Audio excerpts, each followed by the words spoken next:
He's holding his chest and falling down on the floor. She gave him a heart attack." Feet pushed up the bridge of his Mr. Potato Head glasses. "That can't be legal." "I saw in Boston legal. It's emotional distress." Tony from down the block brushed cookie crumbs from a red Phillies t-shirt, which matched his unfortunate new hair color. He was single again, a fact that his red hair blared like a siren. Also, that he might not own a mirror. "That's how they always are, that club," her father said. "They never shut up. Sinatra this, Sinatra that. They think Frank was the best. But Dean had the TV show. They forget that." "Dean was the king of cool, that's all," added Tony from down the block, and Mary's father turned to him. "Don't get me wrong. Sinatra was good. My Vita loves him. But he hogged the spotlight. A show-off. A showboat," Tony from down the block agreed, and Mary listened to the two men have the same conversation they'd had 1,000 times. Pigeon Tony sat silently on the end, dunking a cookie into his coffee. At only 5'2", he was more wren than pigeon, with his bald head inexplicably tanned, his brown-black eyes small and round, and his tiny nose curved like a beak. He was quiet because his English wasn't that good, and for that Mary felt grateful. 2 Tonys were enough for one lawyer.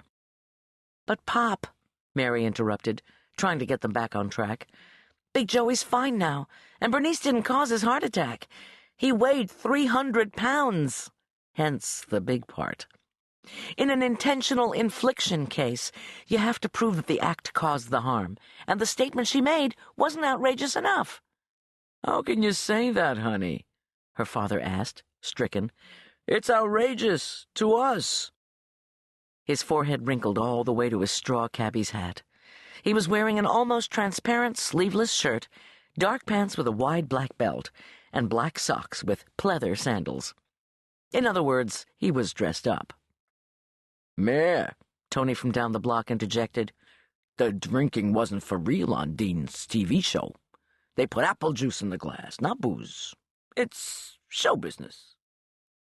Feet's face was still flushed. "Yeah, they just spread that rumor to make Dean look bad. They're always trying to ruin his reputation. Can we sue about that, too? If Dean was alive, he could sue. So why can't we? He can't help it, he's dead." Mary sighed. "Slow down, gentlemen. It costs money to sue. Even if I don't charge you, there are filing fees, service fees, all kinds of fees. You have to have money." Feet said, "We have money." "Not this kind of money." "We got 78 grand in the kitty." "What?" Mary couldn't believe her ears. 78,000? Where'd you get that? "Dean's got a lot of fans," Feet answered, and her father added, "Dead fans. Angelo, you know, the barber down Ritner Street. Remember his wife Teresa passed 2 years ago, and they had no kids. Also Mario, who had the auto body shop on Moore, and Phil the Toot got that nice settlement from the car accident. He passed too, poor guy." Her father paused, a moment of silence. "They left their money to the club. We had $312 before that, but now we're rich. We can sue anybody we want." "Anybody says anything bad about Dean, we're suing," Feet said.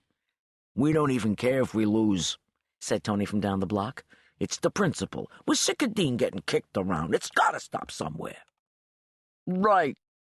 Mary's father pounded the table with a fleshy fist, and Pigeon Tony looked up from his coffee. Her father and the 3 Tonys looked determined, their lined faces an Italian Mount Rushmore. "Gentlemen, how's it going to look if you sue?" Mary fought the urge to check her watch.